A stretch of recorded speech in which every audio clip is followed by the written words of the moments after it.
Hello everybody, welcome back to the channel. It is me, Jordan Young, aka Sneakonomics, and in today's episode we are talking about some of my biggest L's. Yes, that's right, I would like to invite you to laugh alongside myself at myself. You hear a lot about people's wins, whether it is getting a blockbuster steal or deal or coming up on the right pair at the right time, but you don't hear enough about the bad ones. If you like sneaker content, whether it is commentary, comedy, news, or reviews, feel free to hit that subscribe button.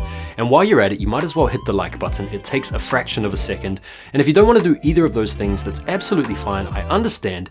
You can piss off. No, I'm only joking, but not really. So let's get into it. The first L that I want to talk about is a trade deal that I've actually covered before in a previous video, and I've also made some TikToks about this trade. It was for a pair of the 2017 Yeezy Boost 350 Zebras. I know I'm not alone in overpaying for this sneaker, but I just want to run you through what I traded for this sneaker when it first came out. Consider yourself forewarned, this is a bit of a painful trade to think about in today's market. I traded a brand new pair of Jordan 1 High Black Toes, the original Yeezy 350 Beluga, worn 2 or 3 times Yeezy 350 Oxford Tans, Jordan 11 Gamma Blue, and the icing on the cake were the LeBron 8 Low Miami Nights, which at this time back in 2017 were very, very rare. Now, depending on which year you decide to price these pairs at, you can come up with all sorts of numbers, but if we think about it in today's money, it is a crazy, crazy trade. Now, I will say this, when I got the Zebras in hand, I was very pleased with myself. I was excited about wearing them, and they were literally at the time a prized possession. When the subsequent restocks came about, I became the target for mockery from some of my friends and people that I knew, because they knew how much I had traded for the Zebras and they knew how pleased I was with myself. Even though I got completely finessed on this trade deal, I would say over the years I have definitely worn them enough to have gotten my money out of them. The next L I want to talk about is a pair of fakes that I got finessed for. It was a pair of off-white Chicago 1s. The guy that used to go to my gym that I worked at had a pair, and he knew I was into sneakers, and we were talking on the gym floor, and he said he had a pair that he'd sell me. And so we decided to do a meetup for the sneakers. Now, I trusted him given that we had a bit of a relationship on the gym floor and thought that the sneakers were legit. We met up, I looked them over, I paid him the money, like £700. I got home and was so pleased with myself. I posted a picture of myself wearing them online and ended up getting the feedback from an online sneaker group that they were fake. I contacted him, he blocked me, and the rest is history. So this was an example of me being too trusting and too naive and a little bit blinkered by the hype. So already that's 2 pretty tasty L's. You are welcome to pause the video now if you need to and kind of go outside. And just a reminder that all of the tears have been shed for these moments. All of the emotions have been expressed. I have moved on, but let's go on to another one. Okay, this next one is a bit of a doozy. You guys might remember the Kanye West Louis Vuitton sneakers. Here is a pair of the LV Dons. Now, I bought a fake pair of LV Jaspers from eBay. They were listed for a great price, which should have been a red flag at the time.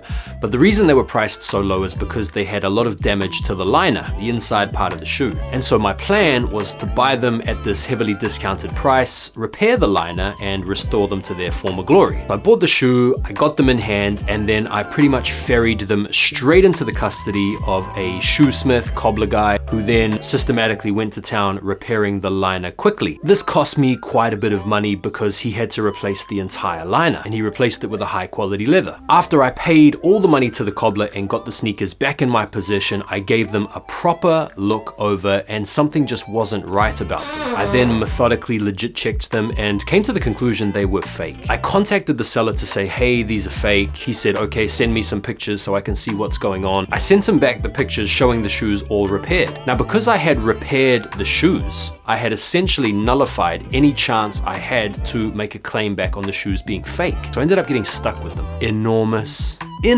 L. Yeah, you might need a cup of tea or maybe some kind of like aloe vera soothing gel. Let's go through another L that I took.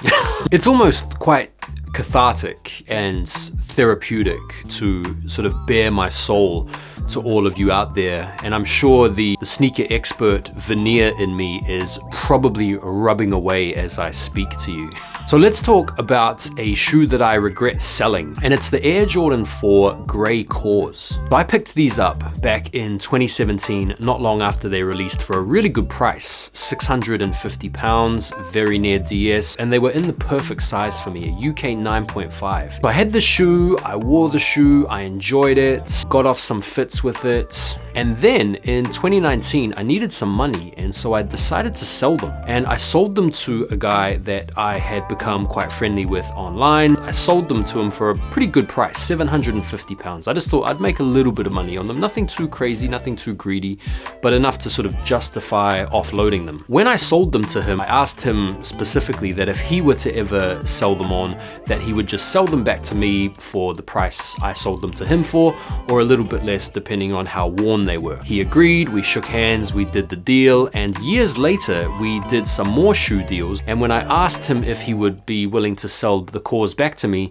he didn't have them in his possession any longer. He had sold them on for like $12.50. And so this was a huge L for me because these sneakers now go for more like £1,500 plus. Now, there are smaller L's that I've taken here, there, and everywhere. And I think some of the biggest takeaways for those of you out there continuing to watch this are these. Don't fall into the hype. If a deal feels like it's a little bit off and you feel uncomfortable as a buyer, just walk away. Get out of there. It's not worth your time and money to risk it. Be vigilant and do your due diligence. If you are buying sneakers in the aftermarket and you don't have an authenticity guarantee service out there, be vigilant, ask for second opinions, do your research, do your studies. And the last thing is to study the market to understand prices. If you want to make sure that you're not overpaying for a certain sneaker, and if you want to make sure that you're getting good value for money, just be patient. Have a look around and price compare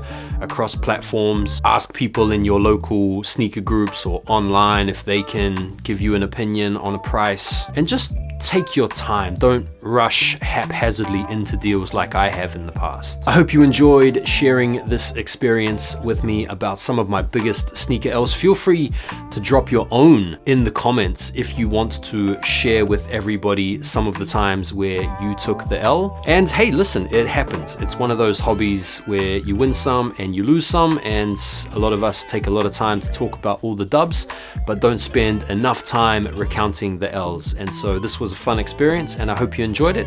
And listen, if you haven't already subscribed, make sure you do so. And before you jam off, feel free to hit the like button. I really would appreciate it. Hope you guys have an awesome rest of your day, and I look forward to seeing you all on the next video. Take care for now.